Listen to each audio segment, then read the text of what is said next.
Beaucoup de gens gagnent bien leur vie, ont une stabilité professionnelle, mais vivent à la limite. Sans réserve et comptant toujours les jours jusqu'au prochain salaire. Car ce n'est pas le revenu qui détermine la richesse, mais ce que vous en faites. Warren Buffett, qui a commencé avec presque rien, a appliqué 5 principes incontournables. Si vous appliquez ces mêmes fondamentaux avec constance, il est très difficile que vous restiez pauvre. La plupart des gens croient qu'ils vont bien financièrement s'ils arrivent à payer toutes leurs factures à la fin du mois. Mais c'est l'un des plus grands malentendus de la classe moyenne européenne.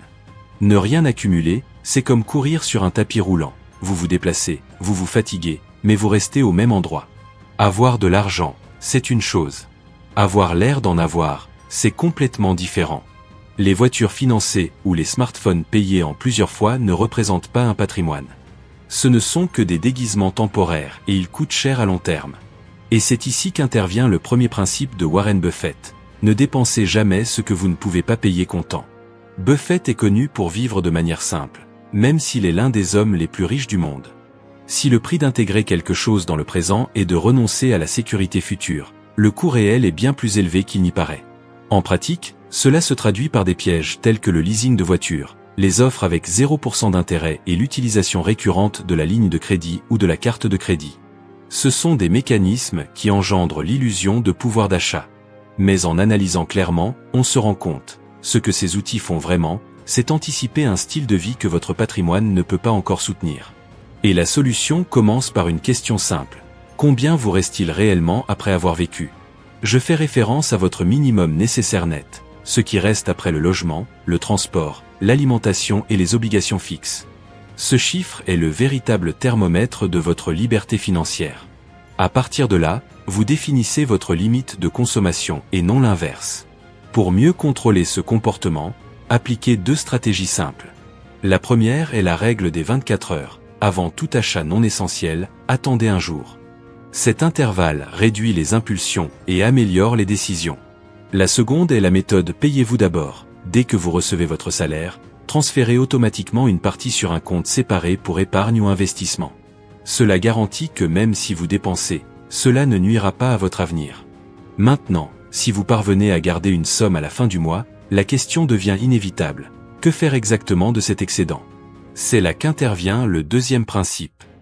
Peu de choses sont plus déstabilisantes qu'un imprévu financier. Un pneu crevé ou une dépense médicale inattendue. Chacun de ces événements peut compromettre complètement le budget de ceux qui vivent à la limite.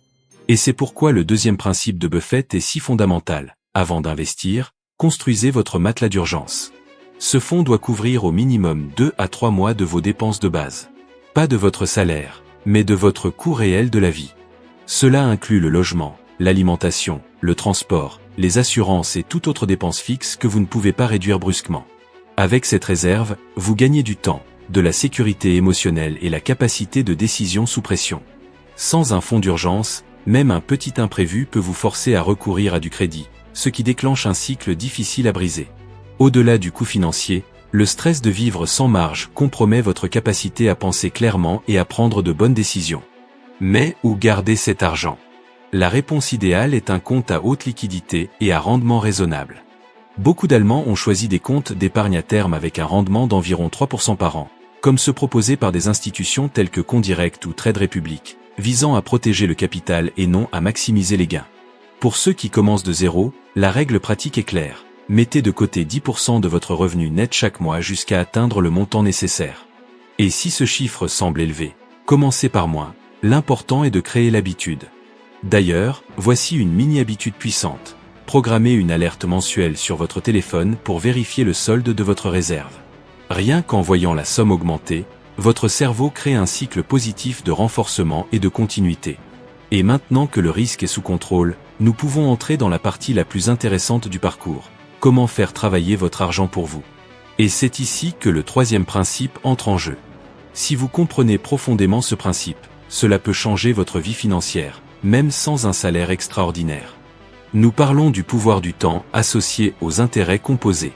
C'est le mécanisme invisible qui transforme la discipline en richesse, même avec des investissements modestes. Les intérêts composés ne sont rien d'autre que le fait de gagner des rendements sur les rendements précédents. Au début, la croissance est lente.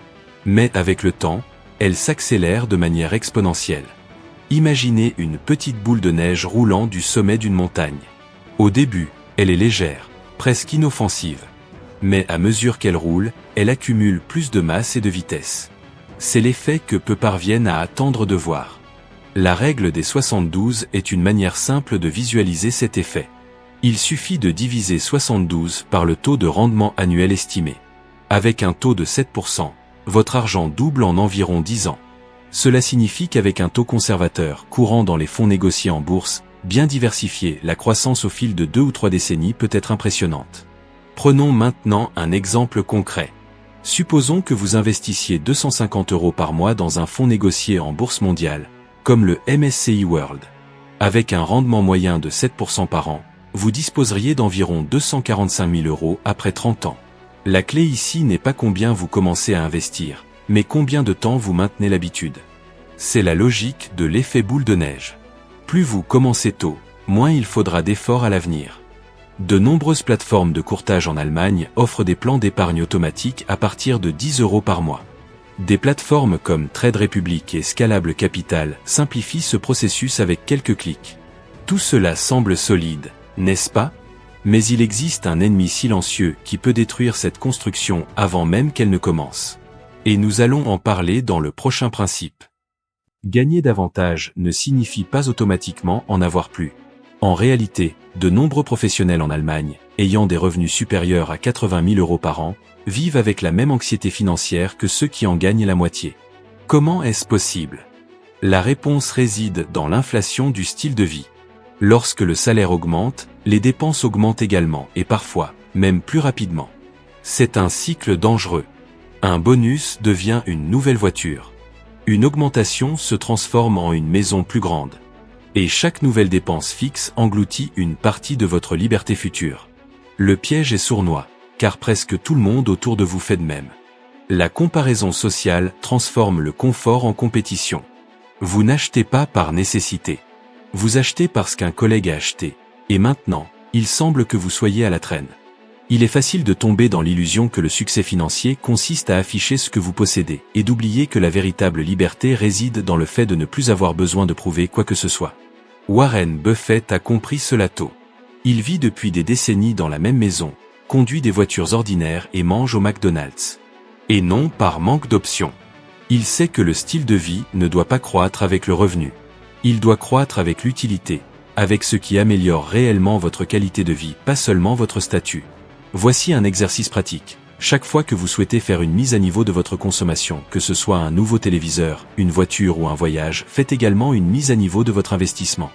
Si vous dépensez 1 000 € en loisirs, investissez au moins 200 € en actifs. Car dans un monde idéal, ce sont les actifs qui devraient financer vos plaisirs, pas votre revenu actif. Maintenant, même avec toutes ces pratiques, il existe un dernier principe qui différencie ceux qui économisent simplement de ceux qui deviennent vraiment riches. C'est une habitude invisible, mais présente dans 100% des cas de succès. Dans l'intérieur de la Bavière, Lena a hérité d'un terrain simple de ses grands-parents. Beaucoup disaient que le sol était pauvre, sans utilité. Mais elle se souvint d'un ancien conseil de son grand-père, plante des pommes. Un seul arbre, avec le temps, peut nourrir un village. Ignorant les opinions des autres, Lena planta des dizaines de jeunes plants. Pendant des années, elle ne récolta rien. Que du travail et de l'attente. Mais après 5 ans, les premiers fruits apparurent. Et avec le temps, une production stable et durable se mit en place, générant des revenus et approvisionnant toute la communauté. C'est l'essence de la pensée à long terme. La plupart des gens surestiment ce qu'ils peuvent accomplir en 1 an, mais sous-estiment complètement ce qu'ils peuvent réaliser en 10. Et lorsqu'il s'agit de patrimoine, le temps n'est pas seulement un facteur, il est l'élément différenciateur absolu entre stagnation et abondance. Buffett appelle cela le jeu infini. Il n'investit qu'en pensant en décennies. Il sait que le véritable pouvoir réside dans l'accumulation progressive, et que les premières années sont les plus difficiles car les résultats restent invisibles.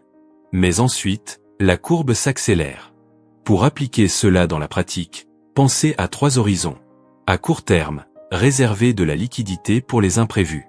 À moyen terme, concentrez-vous sur des objectifs clairs, tels que la retraite anticipée ou l'éducation des enfants. Et à long terme, investissez pour une liberté totale, celle où l'argent travaille. et vous choisissez ce que vous faites de votre temps. Vous voulez visualiser cela? Utilisez des simulateurs comme ceux de FinanceTip ou d'ExtraF. Insérez vos apports mensuels et voyez l'impact dans 10, 20 et 30 ans avec différents taux. C'est révélateur. Et voici une donnée technique difficile à ignorer. Selon le Vanguard Group, les investisseurs qui ont maintenu leur portefeuille pendant plus de 15 ans, entre 1926 et 2020, avaient une chance statistique de 0% de terminer en perte. 0. Que montre cela? Qu'il n'est pas nécessaire de synchroniser le marché, il suffit de rester suffisamment longtemps dedans. Vous n'avez pas besoin d'être rapide. Vous devez être constant pendant suffisamment de temps. Ces 5 pratiques ne garantissent pas que vous deviendrez millionnaire, mais elles garantissent que la pauvreté ne sera plus une menace réelle. Si cela fait sens pour vous, abonnez-vous à la chaîne pour recevoir d'autres vidéos de ce type et partagez cette vidéo avec quelqu'un qui va partager le chemin vers la richesse avec vous. La véritable richesse commence par de petites décisions, prises logiquement et répétées avec discipline. Commencez dès aujourd'hui. Car dans 10 ans, vous regretterez de ne pas avoir commencé maintenant. À très bientôt dans la prochaine vidéo.